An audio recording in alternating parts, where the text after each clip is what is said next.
Yes. Yes. There you go. So let's start recording the session and let's do this exercise. Let's see. Audio 3.2. So now we're going to move on to have a quick look at the work of Glenn M. Parker, who is a business expert who spent 30 years studying and writing about how teams work, or don't work. And Parker says that the perfect team has a balance between different personality types. Ideally, and I do stress that we are talking about the ideal team, not what happens in real life situations, we would have 4 different roles.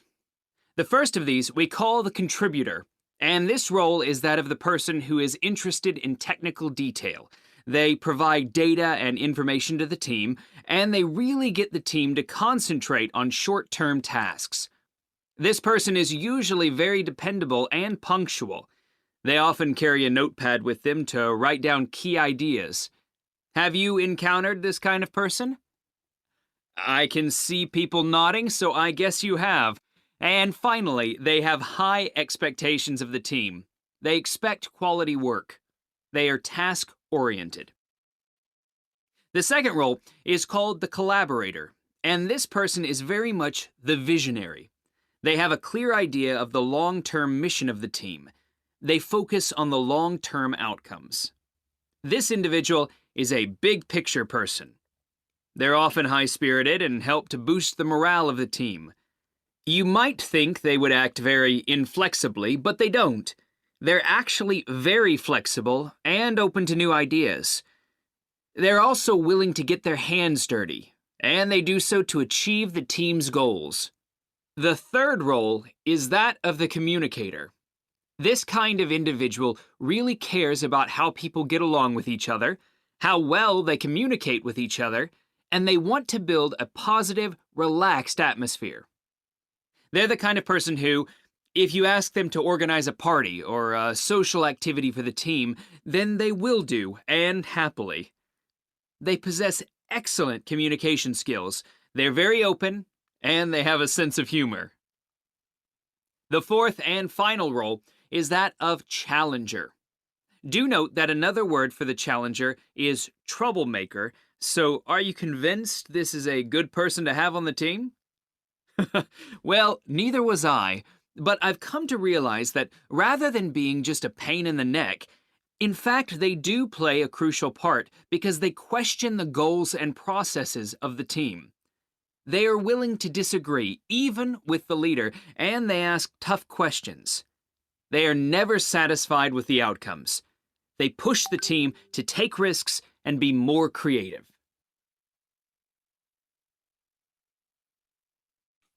Okay, guys. So we have clearly, wait a minute, we've got 4 different roles then. And as you can see, each one of the roles refer to a completely different kind of behavior. And at the same time, when they describe those roles, they make it clear that they might be, in some cases, positive or negative. So let's have a look at that, guys. Give me a second as I just organize my notes. There you go. Oh my God. Okay. Okay, guys. So let's see. Give me a second. So, guys, what is the very first role they mention? The contributor. The contributor. There you go. So, how do they describe? How did they describe this role in general terms? Let me just put it over here. Well, that is the person of the technical details. That is dependable, punctual. There we go. We could somehow say that that's part of a description of what a contributor is. Technical detail, that's for sure. That's what I would highlight the most. These are the people who always come up with data, information, and also help people concentrate on the short-term tasks. They also said that this person tends to be very punctual, right? That's what they said. They also say that this person in particular may have like very high expectations on the quality of the work and the team itself. Okay, so that's one kind of a role. The second, guys, what was the second one? Collaborator. Collaborator. Uh-huh. What do you guys remember about that one specifically? That was the one of the ideas of Um, the. yeah, well, yes, we could say that because this person basically is more like a visionary. So it's a person who focuses more on the long term tasks or like on the long-term missions. So it's different from the first one because the first one, the contributor, they said is a person who focuses on the detail on what's going on in this very moment. But this other role, the collaborator, is a person who has a very clear idea of the long-term mission of the team. So it's like he or she knows exactly where they need to get. So that means that they also focus on those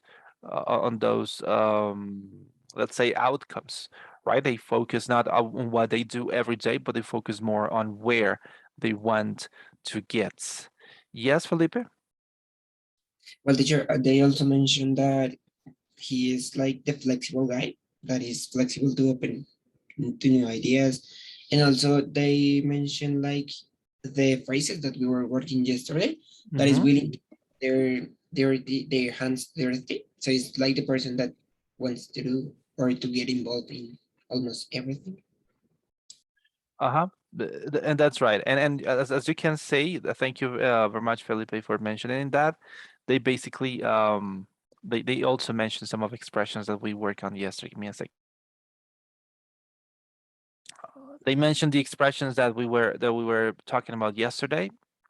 So in the first one, they say that this person is a person who's got like high expectations of the team. And the second one, this is a person who's willing to get their hands dirty. So they liked to do lots of different things in the projects or in the in the missions they are working on. I really like this description. I might say that I sort of feel identified with this kind of role because for instance when I'm working on my projects, sometimes I get a little bit bored with the things that we need to do on a daily basis, like this short-term tasks.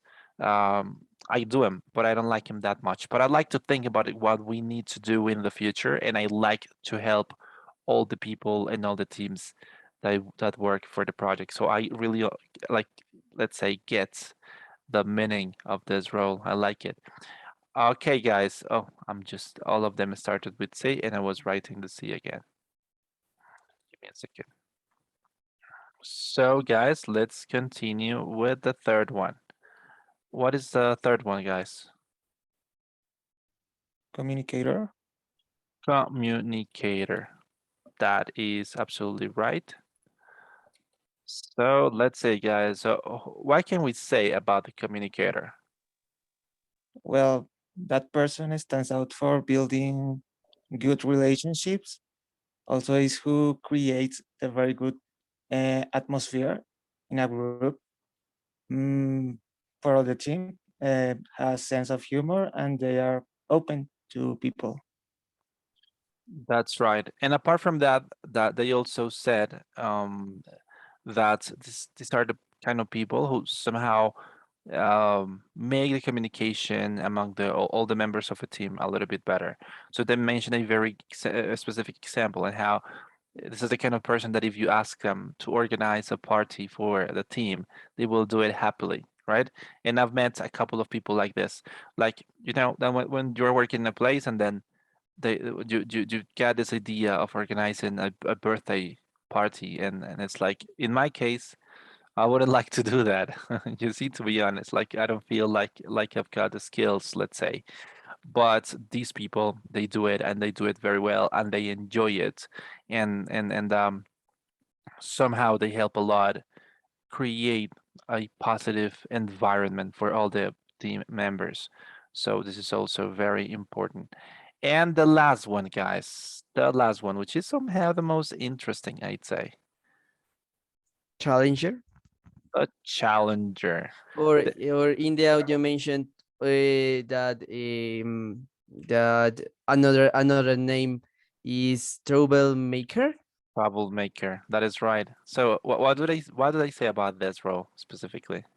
That the challenger pushes the team to take risks and be more creative about the things that they have to do, or something like There that. we go. They yes, and they mention also an expression which is good to understand more or less what kind of a role this is, and they say that they use the expression pain in the neck.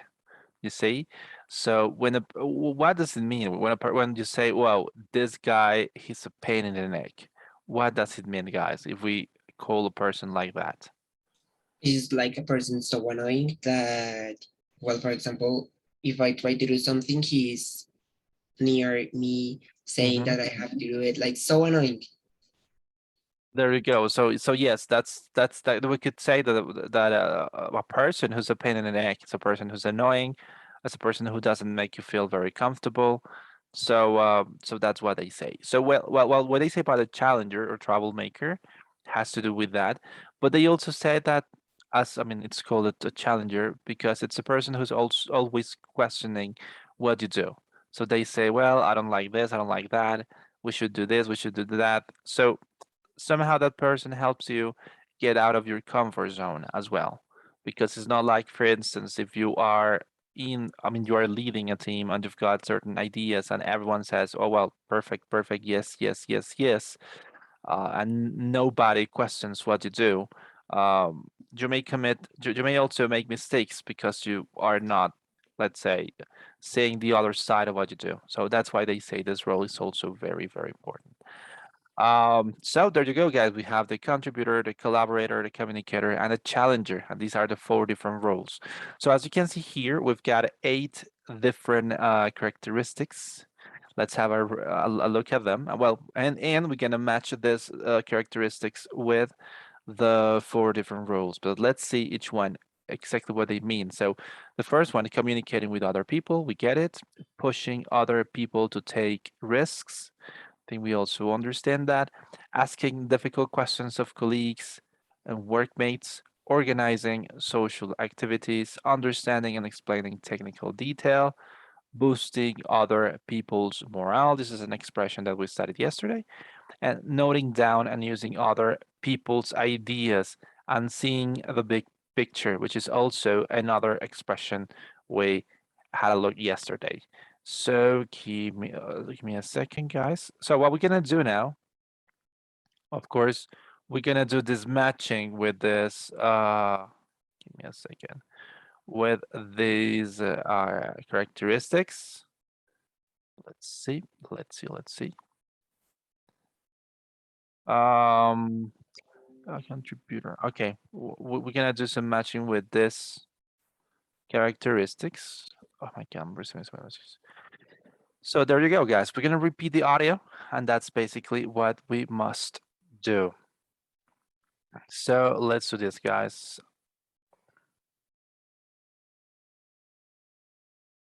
Audio 3.2. So now we're going to move on to have a quick look at the work of Glenn M. Parker, who is a business expert who spent 30 years studying and writing about how teams work, or don't work.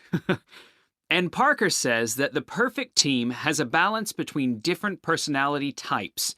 Ideally, and I do stress that we are talking about the ideal team, not what happens in real-life situations, we would have 4 different roles. The first of these we call the contributor, and this role is that of the person who is interested in technical detail. They provide data and information to the team, and they really get the team to concentrate on short-term tasks. This person is usually very dependable and punctual. They often carry a notepad with them to write down key ideas. Have you encountered this kind of person? I can see people nodding, so I guess you have. And finally, they have high expectations of the team. They expect quality work. They are task-oriented. The second role is called the collaborator, And this person is very much the visionary. They have a clear idea of the long-term mission of the team. They focus on the long-term outcomes. This individual is a big picture person. They're often high-spirited and help to boost the morale of the team. You might think they would act very inflexibly, but they don't. They're actually very flexible and open to new ideas. They're also willing to get their hands dirty, and they do so to achieve the team's goals. The third role is that of the communicator. This kind of individual really cares about how people get along with each other, how well they communicate with each other, and they want to build a positive, relaxed atmosphere. They're the kind of person who, if you ask them to organize a party or a social activity for the team, then they will do, and happily. They possess excellent communication skills. They're very open, and they have a sense of humor. The fourth and final role is that of challenger. Do note that another word for the challenger is troublemaker, so are you convinced this is a good person to have on the team? Well, neither was I, but I've come to realize that rather than being just a pain in the neck, in fact, they do play a crucial part because they question the goals and processes of the team. They are willing to disagree, even with the leader, and they ask tough questions. They are never satisfied with the outcomes. They push the team to take risks and be more creative.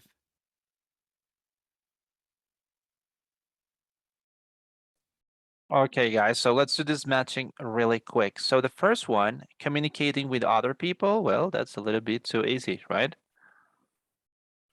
Right. So the first one goes with, say, communicator. There we go. Oh, come on. Give me a second. Oh, seriously? So the communicator. The next one, pushing other people to take risks. This is this is the challenger, right? Asking difficult questions of colleagues and workmates. That's also, excuse me, Challenger. that's a challenger as well, right? I also had a little doubt there. Challenger. Then we've got organizing social activities. That's also very easy, which is the communicator. I remember that one. Wait, communicator. Then we got the understanding and explaining technical detail. Remember that role, guys? Contributor. Contributor. That's right. Contributor. I'm sorry, guys. Boosting other people's morale. This is Collaborator. 6. Yeah, that's right. The collaborator. The collaborator. Okay, so I think I just spotted which is my role in my team somehow. Noting down and using other people's ideas. Number 7. I think that is Uh. collaborator. Are you sure about that? I'm not sure about it. Challenger. I am sure it is contributor. Yeah, it's a contributor. That is a contributor. And then we've got seeing the big picture. That is the collaborator. Yeah. Okay, guys, I really like this. You know, I don't know how you guys feel about these definitions, but I think they really make sense, and they really somehow highlight the skills that people have and you know, the things that they actually do for a team. And perhaps as you also read this, you feel more identified with one role or the other. And I believe also that all of them are important. And you know, all of them are important, but also that is connected to what we normally see as something positive in a team. When working in teams, we always think that making mistakes is really bad and that we need to avoid making mistakes at whatever costs. And that is not absolutely right. I think also, I mean, making mistakes is a really important part of your learning process, and how you understand how the team works, and also how do you understand your challenge and how you tackle it. So that's what I believe, that all of these roles are important, because, for example, in the case of a challenger, one might say that we could perhaps think that having a person like that in our teams is not that good, right? But actually it is. Of course, it depends on how this person does it, because if this person is always just trying to trying to make trouble out of everything, well, that's not very good. And the same thing happens with the communicator. One person might say that this is not that important, and especially if they are just focused on organizing social activities or something. But no, it is really, really important to have a person who creates a positive atmosphere for the rest of the team, and who can contribute to the communication of the team itself. So I believe every single role here is very, very important. So guys, that's it. So I would say, give me a second. That's the closure for the whole thing on vocabulary, specifically regarding to description of teams and everything. Now we're gonna focus a little bit more on the structures, and that has to do with the use of auxiliary verbs. But as I said, as a way, like 3 different uses basically of auxiliary verbs. So to somehow discover that, guys, we are asked to match these auxiliary verbs in bold in sentences 1 to 6. So it's the 6 sentences in the box with meanings A to C. So as we can see, these meanings refer to the 3 different uses that we are going to explore today. Okay, so these are the 3 different uses. So as that's what I said, that's why I said at the beginning that normally when we talk about auxiliary verbs, we talk about the use they have in the regular sentences, right? So for instance, how we use auxiliary verbs for making questions, or for negative structures, which is like the 2 uses that we quite often think of when we are, referring to auxiliary verbs. But in this case, we are going to explore 3 different uses. So the first one is the use of auxiliary verbs to substitute for a longer form, then to emphasize an imperative, and the last one to add a stress or emphasis. So those are the 3 different uses that we are going to explore. And as you'll see, we've got here these examples. So the 6 of them are examples on these 3 different uses. So that's what I'd like you guys to do. I'd like you to analyze the 6 different sentences, and then do this matching over here. Okay, so that's essentially what I'd like you guys to do. So I'd like you guys to take a little bit out of like 5 to 7 minutes more or less to do this, and then we'll be back here to check if you guys have any sort of question, and then we'll proceed. Okay, so if that's okay, guys, we are going to open the breakout rooms, and of course you guys can choose your group this time as well. So we can open 12 different groups, guys. So I'll see you back here in morning. Here we go.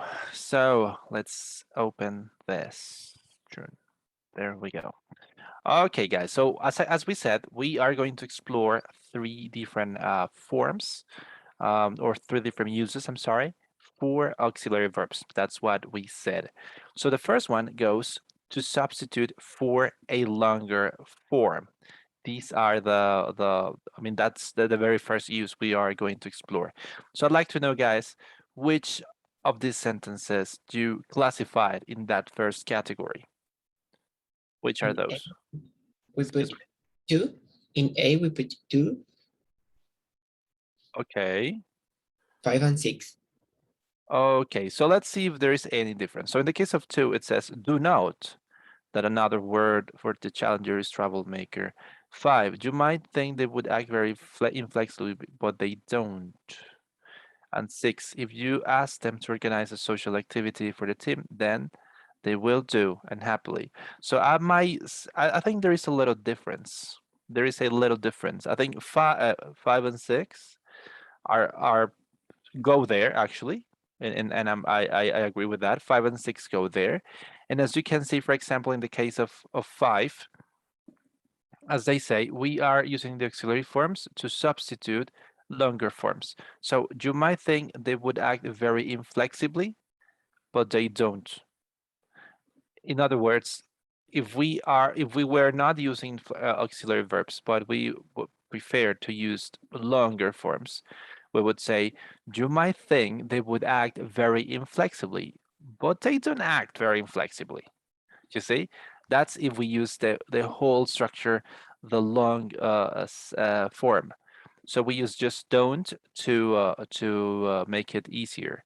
I'll give you another example. I would say, you might think I have a lot of free time, but I don't. You see, this don't, that auxiliary form in that case is being used as a substitute for a longer form. You see, you might think she's a bad person, but she isn't. It's that kind of a use. You see, in the second example, I'm using just verb to be, but in the cases in which we are not using verb to be and we use other verbs, we use the auxiliary forms, you see, but it's exactly the same kind of a structure. Maybe you think she lives there, but she doesn't, you see, so we use just the auxiliary form to replace longer forms. In English, in Spanish, we do the same, but, well, we don't have auxiliary verbs, but what we do is just to use sí and no, right? Quizás pienses que ya vive allá, pero no. You see? That's what we do. It's exactly the same kind of use. The sentence number 6, if you ask them to organize a social activity for the team, then they will do, and happily.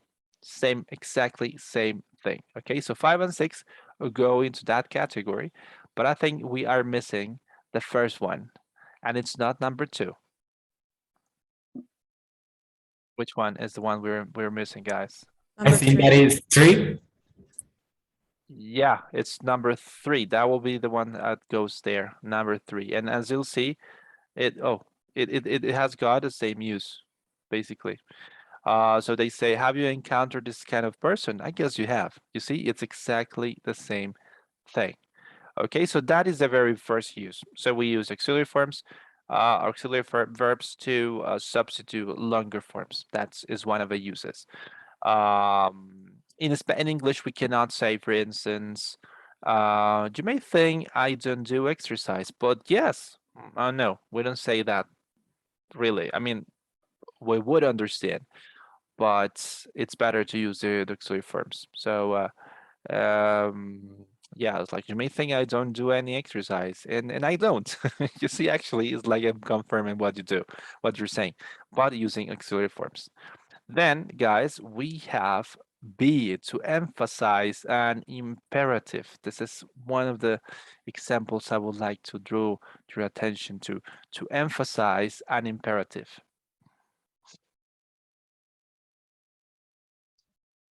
Do Which not. That's number Nope. 2. Yep, that's number 2.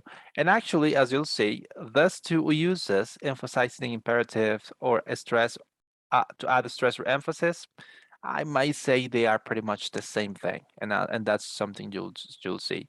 So in this case, do, in the second use, do becomes optional, but it's very important. So it's not necessary to have it, but if you include it in the sentence, you are emphasizing, and somehow the implications of what you're saying change. So do note that another word for the challenger is troublemaker. So you could say just note that another word, and that would be enough. But if you add do, it gives, of course, a lot of more of emphasis. So well, in the negative forms, it's obvious, right? We have to use it. So we say, do not forget that anything, right? But if we use it but we can also use it with positive, with affirmative sentences. I mean, imperatives, right? So do remember that it's really important, right?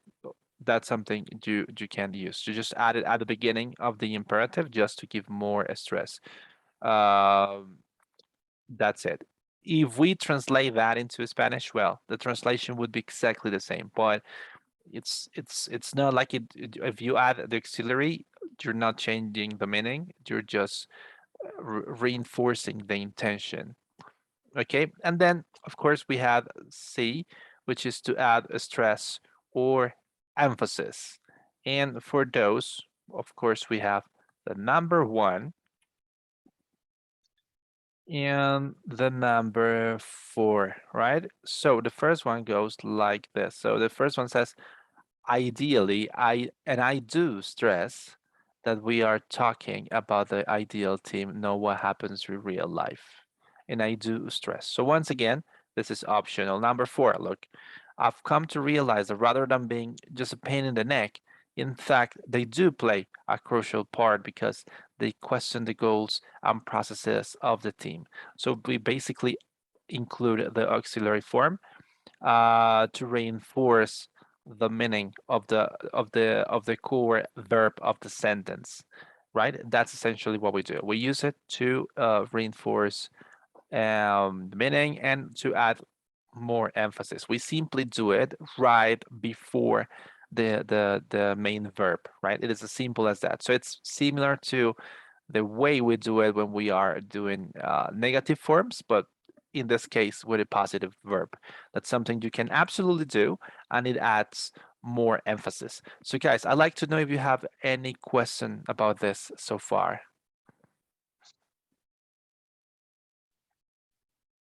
No, teacher, any. Okay, great. So if we dig deeper regarding the use of what they call emphatic auxiliary verbs, this is another way you can Google that. You will find it like this: emphatic auxiliary verbs. Emphatic auxiliary verbs. We dig deeper. I would say, as I said, the first use as a substitute for a longer form, I think that's I think very obvious, very essential. So you know how that works. But I would like to emphasize on the B and C uses, the emphasis for an imperative and the stress or emphasis in any other sentence. I would like to focus a little bit more on that. So I'll share with you in this moment, guys, a video that I really like. I found it very useful, in which you guys will say like how can I say this? Like it's a series of examples that I find very interesting on how they use this and how you see them in practice. So it's specifically how we add emphasis with auxiliary verbs. Let me just check if the subtitles are working well. Yeah, subtitles are working well. So let me just share my screen, guys, with you so we can see this video. So can you guys see my screen? Yes, teacher. So let's listen and watch this, guys.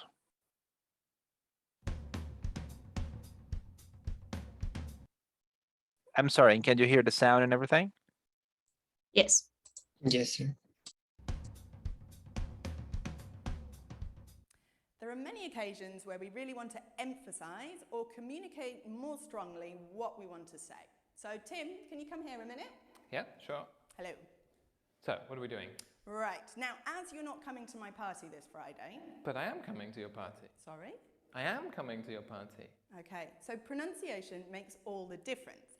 Tim emphasised the am coming instead of saying I'm coming to your party. Because I am coming to the party.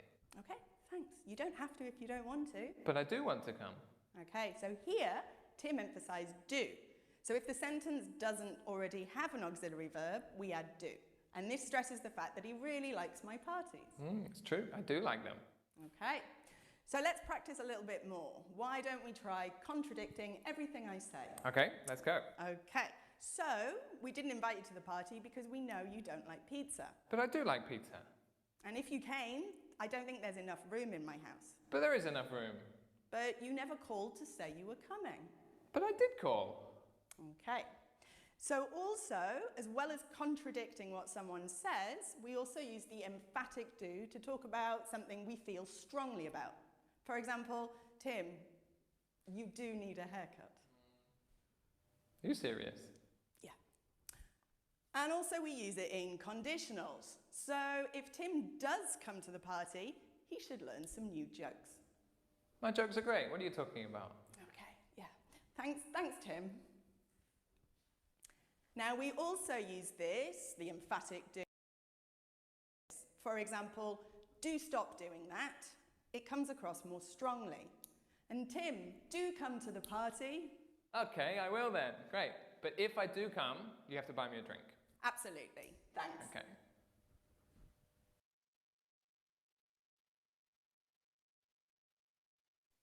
Okay, guys, there you go. That's essentially how it works. So I'd like to know if you have any questions so far about that, specifically about the use of the emphatic do. If you got any questions, let me know, because we've got a very interesting assignment to work on right now.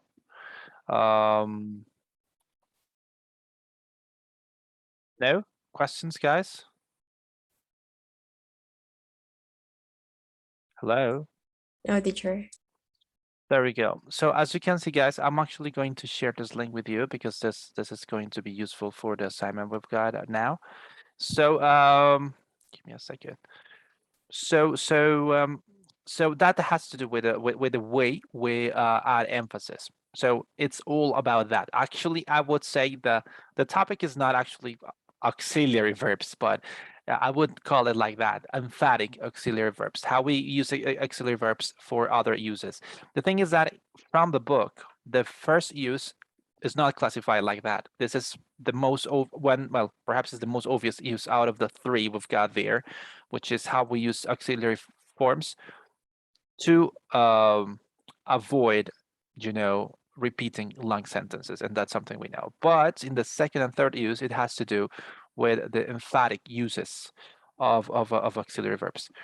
But at the same time, guys, as you can say, when we are talking, you know that we could say that verbs are classified into major groups: to be and the rest of them, because the verb to be has got completely different roles. I mean, that specific verb, because it's just one verb, has a specific ways of being conjugated. It doesn't require auxiliary verbs. So to be is a whole different thing. And the rest of the verbs, they do require auxiliary verbs when we are doing making questions or using negative forms, right? So they are different.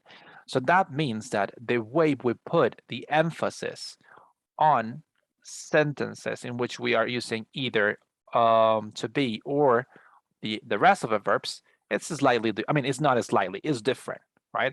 So as what you guys had the chance to see on the video, when we are using verb to be, we emphasize in a very particular way. How do we do that, guys, by the way? How do we do that? Well, yes, Diego? Yep. When the verb to be, I think it was when he was saying, but there is room in your house or something like that. It has to do with intonation. So the key is that, exactly, Diego. So the key when we are using to be is the intonation. So we would raise our intonation in the verb to be. So he says like, but there is room. And that's the way we emphasize when we have to be. There is room. You're not a very good dancer, but I am. You see, so we emphasize in the verb to be. But in case we have a completely different verb, the strategy would be different. So the way we emphasize is using the emphatic do. You see, so it's like all these different uses we can explore. So guys, this is what we're gonna do. Please listen up as I'll give you these instructions. So the very first thing we need to do, guys, give me a second. The very first thing we are going to do, let me just share my screen again. This is something you guys will do in groups. So you can do it in the same groups you always work with, or you can do it with different groups. It's completely your decision. But listen up, guys. The very first thing, as I share this video with you guys, you're gonna watch it again, and basically you are going to somehow create like some sort of, not a script, but like the topics which are displayed on the video. What do I mean by this? It's basically to identify the different uses and strategies they show in the video. So for example, let's watch it together and I'll show you what do we mean.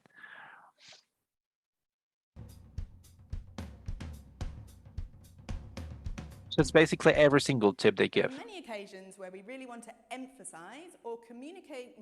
So in this case, we know what we are doing, right? So like the video, it starts with this, and we know that we are going to learn about how to add emphasis to verbs. So that is the topic, right?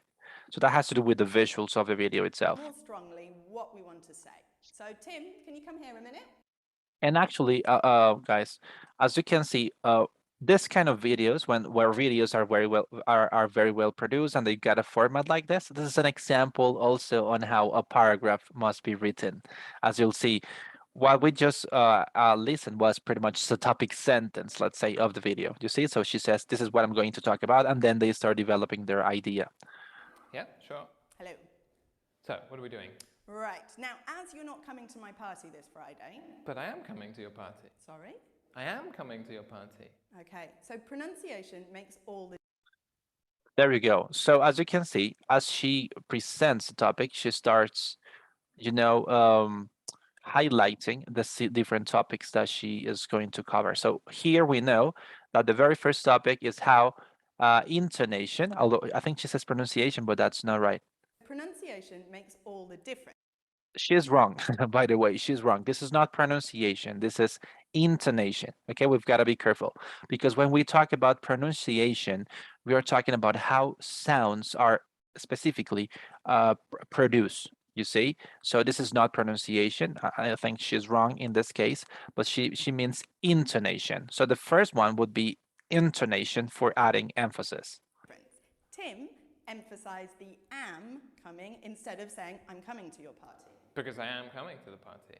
Okay, thanks. You don't have to if you don't want to. But I do want to come. Okay, so here, Tim emphasized do. So if the sentence doesn't. There you go. So the first part is basically for to be intonation. For other verbs, we use the emphatic do, which is the topic we are studying. Already have an auxiliary verb, we add do. And this stresses the fact that he really likes my parties. It's true, I do like them. Okay, so let's practice a little bit more. Why don't we try contradicting everything? And then we've got a third use, which is the emphatic do for contradiction. So far we've got three, right? So that's what the first thing you need to do, guys. So first, it's the verb to be an intonation for adding s to s. The second, the emphatic do, right? So, which is the topic we've got in the book.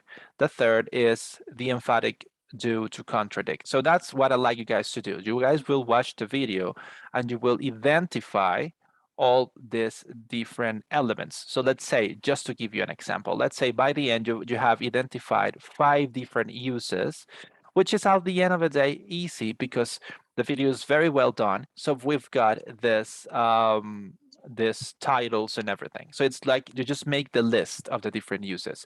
So let's say you've got a list and let's say, okay, there are 5 or 6 different cases, examples, uses they've got in the video, and the next step would be to see if you understand them all. So for instance, in this case, emphatic to contradict, what does it mean? So okay, let's go. Okay, so we didn't invite you to the party because we know you don't like pizza. But I do like pizza. So as you watch the examples and everything, you say, oh, okay, the emphatic do has to do with how, for making contradictions, has to do with how we use this emphatic do, this auxiliary verb, as a way to contradict what the other person is doing, okay, or saying. I mean, I understand. That's it. So you must watch the whole video. It's just 2 minutes, I'm sorry. You will identify each one of the cases or scenarios they present. You will make sure you understand them all. And then this is the second part of the assignment. Let me just show it to you. So I think you're very likely to have explored this before. And I think you have explored that there's no formats or layouts we've got in Canva. I think most of you, like the vast majority of you guys, must be fans of Canva, I assume. So as one very cool function they or like yes ingredient they have added to the mix has to do with this comic strip templates. Okay, so basically what I'd like you guys to do would be to make a series of comic strips. It could be just one comic in which you show all these different examples. This video gives you an excellent example of that because they make a lot of examples there and it's almost like a role play. So I think this video is going to be key for you to think out of different examples. Okay, so that would be the next step. It's just once you understand the video and the different cases they present, I would like you to work on one comic strip in which you show those examples. The question would be, in the comic strip, how can we show the emphasis in terms of intonation? What kind of resource are you going to use? It's not a big deal, but it requires perhaps a little bit of I don't know, of thinking to understand that. So as you can see, guys, we've got lots of different layouts, and also we have some empty layouts. So you can actually create your comics out of I mean from scratch. But I would suggest just to choose any of these, and then you can edit them and you can make something really cool. Although I know that you can also create them from scratch. So it's your decision. Okay, guys, so step number 1, watch the video completely so you identify all the different cases or uses for the emphatic do, just the way we did it with the example I gave you. Then check the understanding of all the members of a group so you guys understand exactly what they mean and how they work and everything. Then the third step would be to make the comic strip. Okay, that's the next instruction. And then there is another step, but we are going to cover that a little bit later. In this very moment, I would like you to focus on that. So guys, have you got any question about that? No, teacher. Okay, do not forget that the point here is to make sure you reflect all the different examples that we find in the video are reflected in the comic strip. We see them all in action, let's say. That would be the next step. Okay, guys? So if that's clear for you guys, I just want, in the case of Canva, it's just explore it. It's right there. I just shared a link also here, the comic strip template for in Canva. And because I think you guys have already used it, right? I guess. Haven't you?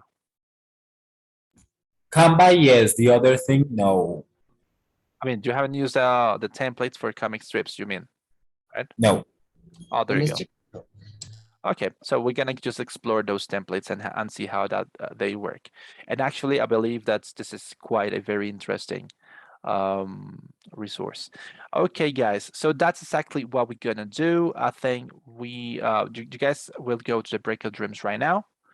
You can choose your groups as usual, and if you got any question regarding that, you can let me know. By the end of the session, I will tell you what we're gonna do with the comic strip once we have it. Okay, so let's go, guys. Let's do this. So guys, let's see. So what you guys are doing now, as gave you the instruction before, once you have identified the different uses which are presented in the video, we are making this comic strip in which we explore each one of the uses. In other words, we make at least one example for each one of those uses, and of course, you need to make sure you create a narrative that makes sense. It's just one comic strip. You don't need to create several stories, let's say. And by one comic strip, I mean one story at the end of the day. Okay, so once you finish this, guys, you need to also keep in mind something, and is that we explore that there are basically essentially two ways in which we add emphasis according to what we've studied today. So the first one has to do with the intonation. So it has to do with how we play with the volume of our voice to place emphasis. And the best example of that is the use of the verb to be.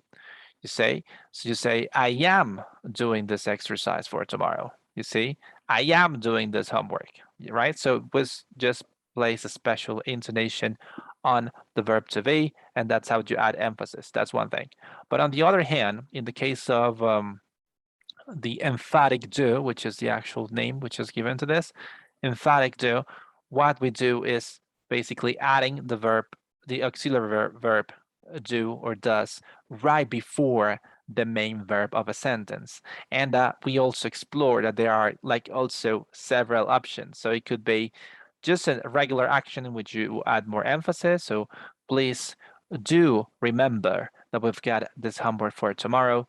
Please do remember that this is for tomorrow. This is just the way to put emphasis.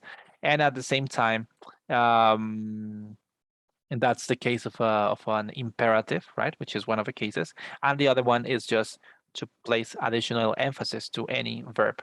So she does understand what she's got to do. She does remembers what I'm doing. By the way, we've got to be careful. In the case of the third person, as you can see, we say, for instance, she does remembers. We don't say she does remember.